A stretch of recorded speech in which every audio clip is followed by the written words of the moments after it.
In my opinion, this is a moment for the world and the region to come together with the US and Iran and actually think about the future that we all want and let the future dictate the present. A future where we have essentially a de facto grand bargain, meaning that the US and Iran come to terms with each other, that both are going to be around.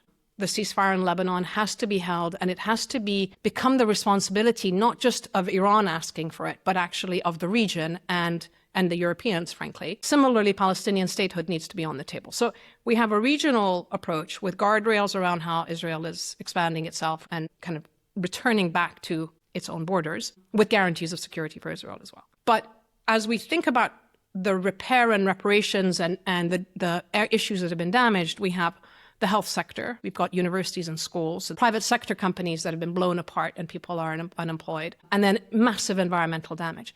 Now, imagine if the structure was set up so that Iranians from within those sectors actually had a seat at the table to determine what happens to those resources, along with UN agencies, in terms of how that money is spent for the repair of the civilian infrastructure that was damaged.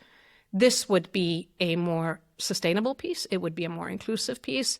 And what I'm proposing isn't actually just out of the blue. This is evidence from around the world. It is evidence from the Women, Peace and Security agenda of how inclusivity is so important for transformation and also, frankly, how peace processes are a really critical moment of inflection in terms of the future of a country.